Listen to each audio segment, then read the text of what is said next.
암까지 유발할 수 있는 주의하셔야 될 주방용품 반찬통입니다. 만드는 과정에서 들어가는 프탈레이트라는 환경 호르몬 때문이에요. 내분비 장애나 성장 발달 장애를 일으키고 신경 독성도 유발할 수 있습니다. 우리 주방에서 사용하는 프라이팬을 코팅하는 접착제 화합물이 문제입니다. 신장암이나 고환암을 유발할 수 있다고 알려져 있습니다. 우리 집 주방에는 발암물질이 없는지 꼭 한번 확인해 주시고요. 신경 써서 바꿔주시는 게 좋을 것 같습니다.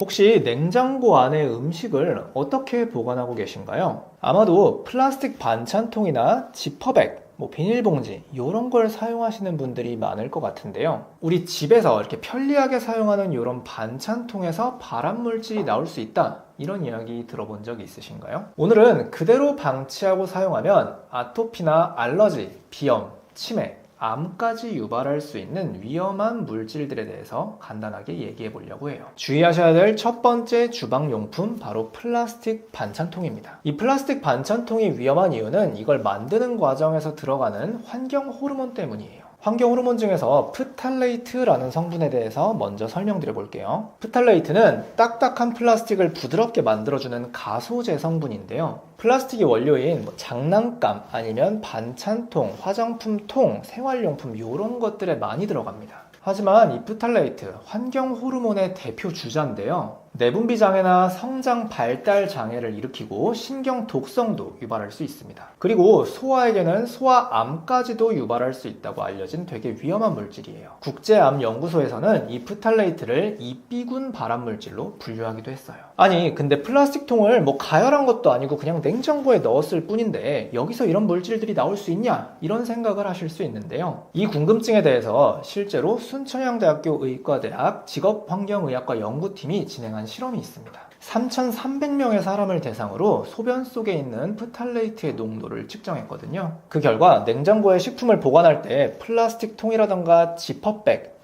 비닐 이런 것들을 사용한 사람들의 경우 소변 속의 프탈레이트 농도가 37%까지 높게 확인이 됐습니다.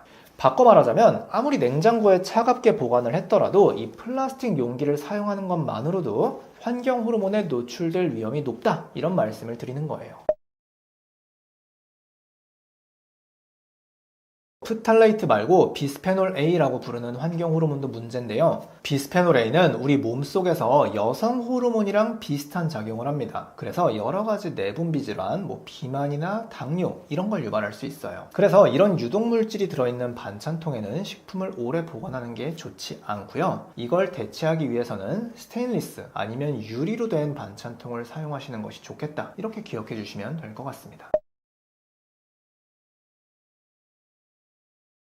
주의해야 될 주방용품 두 번째, 바로 일회용 배달음식 용기예요. 요즘 많이들 바쁘시다 보니까 배달음식 시켜 먹는 분들이 계세요. 저도 주말에 피곤하고 그러면 배달음식 자주 시켜 먹는데요. 이렇게 먹다가 남은 음식 어떻게 보관하시나요? 보통 귀찮으니까 그냥 비닐랩 씌워가지고 냉장고에 넣고 보관을 하죠. 근데 이것도 굉장히 위험한 일입니다. 보통 먹다 남은 배달음식 있으면 비닐랩으로 덮어가지고 냉장고에 그냥 보관을 하시고 그래요. 그런데 이거 굉장히 위험한 행동입니다. 요런 일회용 배달 용기에서는 미세 플라스틱이 엄청나게 많이 나오거든요. 실제로 한국소비자원이 배달 용기에서 미세 플라스틱이 얼마나 나오는지 전체적으로 조사를 했던 적이 있어요. 그 결과 5mm 미만의 작은 미세 플라스틱이 용기 하나당 평균 29개 확인이 됐다고 합니다. 이런 미세 플라스틱 그대로 먹어버리면 크기가 작으니까 피 속을 따라 돌다가 온갖 장기에 가서 박히게 됩니다. 대표적으로는 머릿속으로 들어가가지고 치매를 유발하기도 하고요. 아니면 혈관벽이나 폐, 위 이런 데 들어가가지고 여기저기 염증을 유발하기도 해요. 이렇게 염증 상태가 지속이 되면 궁극적으로 암까지도 생길 수 있는 겁니다. 그래서 배달 음식을 받아다가 그냥 그 용기 자체로 드시고 냉장고에 넣었다가 또 데펴 먹고 이런 거는 그냥 발암물질을 입에 털어놓는 꼴이다 생각하시면 될 것 같습니다. 저는 이렇게 말씀드리는데요. 귀찮긴 하지만 배달 음식을 받으면 사기로 된 그릇에 옮겨 담아가지고 드시고 보관할 때도 이 채로 보관을 하는 게 좋겠다 말씀드려요. 그냥 두면 위험한 주방용품 세 번째, 바로 오래된 식용유예요. 우리 오래된 기름통 열어가지고 냄새 맡아보면 기름 쩐내가 나거든요. 이게 바로 상한 기름이에요. 식용유는 열, 빛, 공기 이렇게 세 가지랑 접촉을 하면 상하기 시작하는데요. 상한 기름에서는 여러 가지 발암 물질들이 나오게 됩니다. 그 중에서도 오메가3의 함량이 높은 흔히 얘기하는 몸에 좋은 식용유들이 더 빠르게 산패하는 경향이 있어요. 이렇게 산패된 식용유를 계속 섭취하면요. 일단 혈액이 끈적끈적해지면서 모세혈관들이 막히게 되고요. 미세한 뇌혈관들이 막히게 되면 신경 전달 능력이 떨어지면서 치매가 생길 위험도 높아진다고 합니다. 그리고 더 진행되면 뇌졸중이나 심근경색까지도 유발될 수 있다 이렇게 알려져 있어요. 또한 오메가3가 산패되면 과산화지질이라는 물질이 생기게 되는데요. 이 물질은 신장암이나 대장암, 유방암을 유발할 수 있다고 알려져 있습니다. 그래서 쩐내가 나는 상한 기름을 그대로 보관하시고 음식에 사용하는 건 그냥 발암물질을 그대로 먹는 꼴이다 기억하시면 좋을 것 같습니다. 그러면 우리 집에 있는 식용유 상하지 않게 보관하려면 어떻게 해야 될까요? 제가 앞에서 식용유가 상하는 세 가지 이유 설명드렸어요. 열, 빛, 공기 이 세 가지를 차단해 주면 됩니다. 일단 서늘한 곳에 보관해 주셔야 되고요. 그리고 빛이 들어가지 않게 어두운 선반에 넣어주시고 또 갈색 병에다가 담아주시는 게 좋겠습니다. 그리고 공기랑 최대한 접촉하지 않도록 식용유는 사용할 때만 뚜껑 열고 꼭 닫아서 보관을 해주시는 게 좋겠다. 기억해 주세요. 조심하셔야 될 주방용품 네 번째, 바로 코팅된 프라이팬이거든요. 우리 주방에서 사용하는 프라이팬은 요리할 때 들러붙지 않도록 코팅이 싹 돼 있습니다. 이 코팅하는 물질을 테플론이라고 불러요. 사실 테플론이라는 물질 자체는 굉장히 안전하기 때문에 섭취해도 큰 부작용은 없거든요. 그런데 테플론을 이 알루미늄에다가 갖다 붙이는 접착제 성분, 과불화 화합물이 문제입니다. 이 물질을 PFOA라고 부르는데요. 이 PFOA는 1군 발암물질로 분류가 되어 있고요. 신장암이나 고환암을 유발할 수 있다고 알려져 있습니다. 그리고 이 과불화 화합물이 한번 몸에 들어오면 이게 잘 안 빠져나가요. 최대 4년까지 몸에 남아있을 수 있다고 알려져 있거든요. 물론 요즘에는 이 PFOA free라고 찍혀있는 제품도 나오긴 하는데요. 이게 이 PFOA가 아예 없다는 뜻이 아니라 검출 한도 이내로 적게 들어있다는 뜻이라서 무시하시면 안 됩니다. 그래서 일단 첫 번째로는 이런 테플론 코팅 프라이팬을 만약에 사용하신다면 절대로 긁히지 않게 설거지할 때 철수세미 이런 거 쓰시면 안 되고요. 그리고 조리할 때도 요 철로 된 조리기구로 해가지고 긁히지 않게 이거를 주의하셔야 됩니다. 더 근본적인 방법은요. 세라믹이나 아니면 스테인리스로 된 프라이팬을 사용하시는 겁니다. 이런 경우에는 긁히더라도 이 위험한 물질이 나오지 않겠죠. 그래서 요약하자면 집에 있는 테플론 프라이팬은 긁히지 않도록 정말 주의하시고 가능하면 안전한 세라믹이나 아니면 스테인리스 프라이팬으로 바꾸자 이렇게 기억해 주시면 좋을 것 같습니다. 조심하셔야 될 주방용품 다섯 번째, 바로 비닐랩이에요.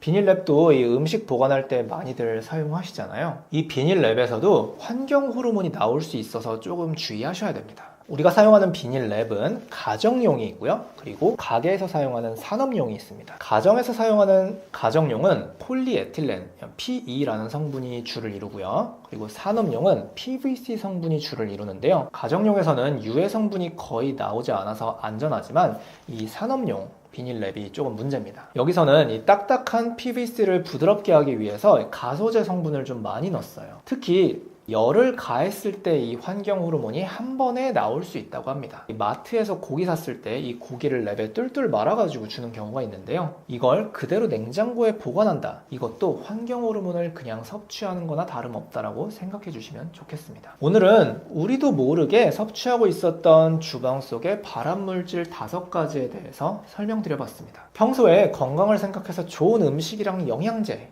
운동 이런 걸 아무리 챙기더라도 이렇게 일상생활 속에서 발암물질을 섭취한다면 말짱 도루묵이 될 수 있어요. 그래서 오늘 영상 보신 분들 우리 집 주방에는 발암물질이 없는지 꼭 한번 확인해 주시고요. 영상에서 말씀드렸던 것들이 있다면 꼭 신경 써서 바꿔주시는 게 좋을 것 같습니다. 비흡연 여성 폐암 환자가 많은 원인으로 주방 가스레인지의 유해 기체가 주목되는 이유는 무엇인가요? 일단은 좀 안타까운 현실은 최근에 조사에 따르면 우리나라 폐암 환자, 남자들의 경우에는 상당수가 흡연자입니다. 그러니까 남성분들 폐암 환자면 대부분 흡연자일 가능성이 크다라고 이제 보시면 되는데, 특이하게도 여성들은 그렇지가 않았습니다. 폐암 환자의 90%가 비흡연자입니다. 너무 특이하잖아요. 그래서 이런 원인들을 계속 찾고 있었는데 그중에 원인 중에 하나를 특유의 주방 문화로 좀 꼽고 있습니다. 일단 가스레인지가 하나의 또 원인일 수 있는 건데요. 그 무슨 얘기냐면, 그러니까 가스레인지랑 전기레인지 두 가지 다 주의할 게 있는데요. 먼저 가스레인지는 켜는 것만으로도 유해 기체가 발생합니다. 그냥 켜는 것만으로도 이산화질소가 발생을 해요. 무조건 발생합니다. 이산화질소는 대기 오염 물질이에요. 우리가 길 가다 전광판 보면 항상 적혀 있잖아요. 뭐 이산화질소 농도 얼마, 이런 식으로 대기질을 평가하잖아요. 자동차 배기가스에서 나오는 거예요.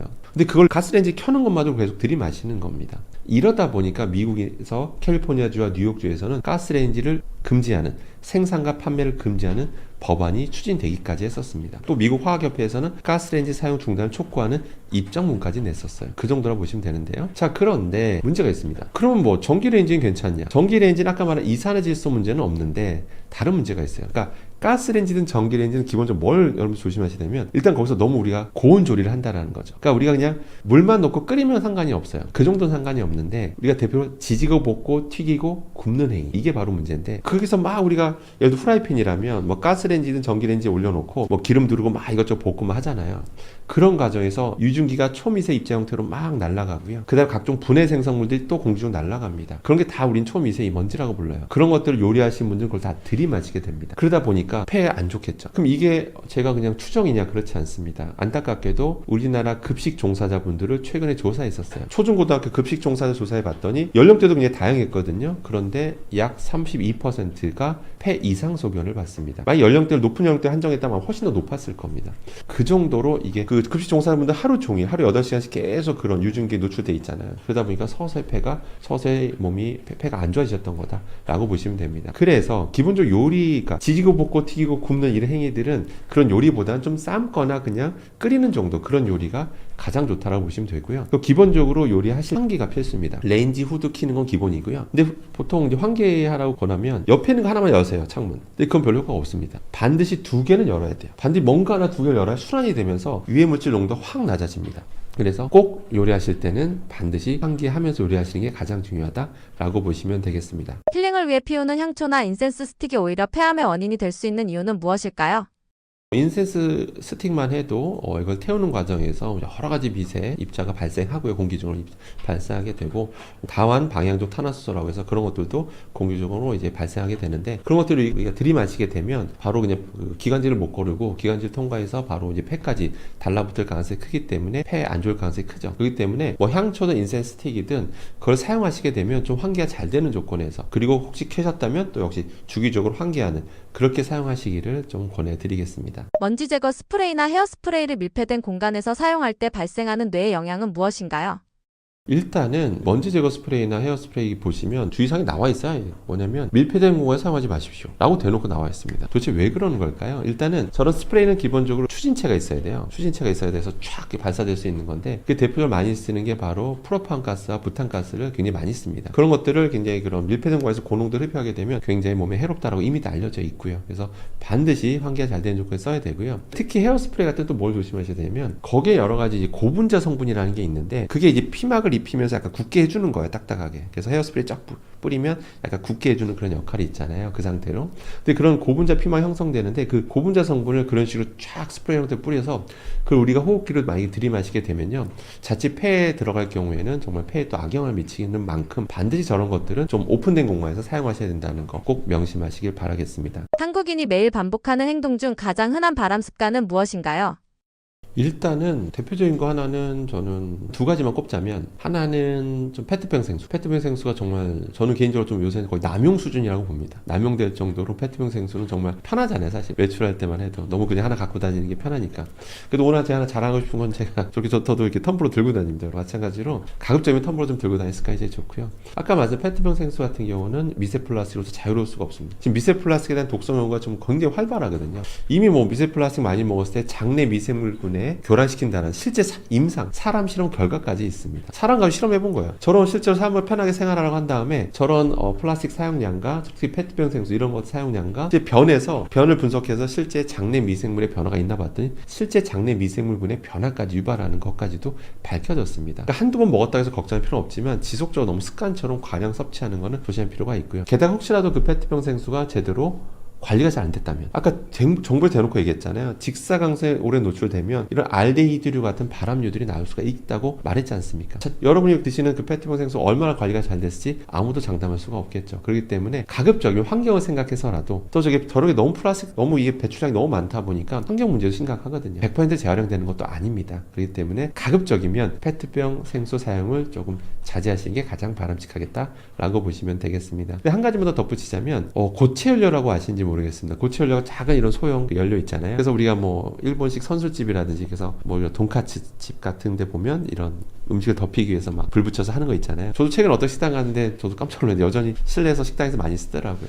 왜냐면 가스레인지 놓는 것보다 훨씬 이게 편하니까 그걸 많이 애용하고 있는데, 문제 식당도 식당인데 여전히 그 가정에서도 많이 쓰고 있다라는 거죠. 편하잖아요. 이게 딱 하나 켜놓으면 뭔가 좀 은은하고 은은해 보이기도 하고 그래서 덮여지니까요.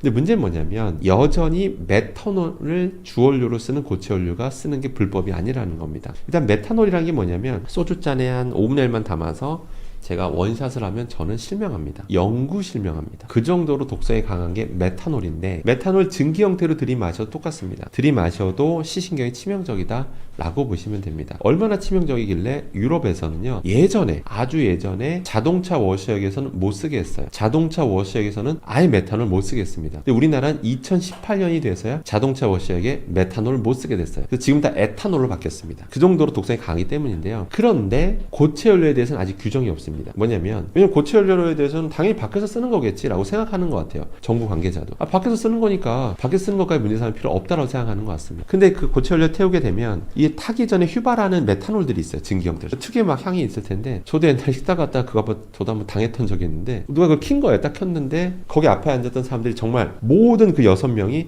다 순간 눈을 부여잡고 눈물을 흘렸습니다. 이렇게 눈물을 흘렸던 적이 있습니다. 그 정도로 시신경이 치명적입니다.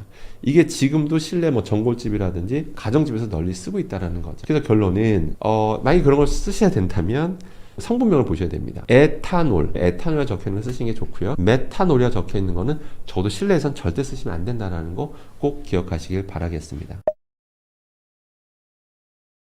네, 안녕하세요. 저는 생명대학교 화학에너지공학과 강사 교수라고 합니다. 만나서 반갑습니다. 제가 개인 유튜브 채널도 운영하고 또 여러 유튜브 채널 나와서 여러 가지 어떤 주의사항에 대해서 알려드리고 있는데요. 그러다 보면 많은 분들이 아니 뭐 이것저것 따지면 어떻게 사냐, 뭐 불안하다, 다 위험한 거 아니냐 이렇게 하면서 또 너무 또 우려하시는 경우들 보게 되는데, 전혀 그런 게 아닙니다. 제가 알려드리고 싶은 거는 기본적으로 주의사항입니다. 모든 건 기본적으로 위험성을 안고 있지만 주의사항만 잘 지키면 거꾸로 위험한 건 하나도 없습니다. 제가 단정져서 말씀드리는데요. 주의사항만 잘 지키면 위험한 건 하나도 없기 때문에 제가 알려드리는 주의사항 잘 참고하셔서 건강한 생활을 영위하시길 바라겠습니다. 이상입니다.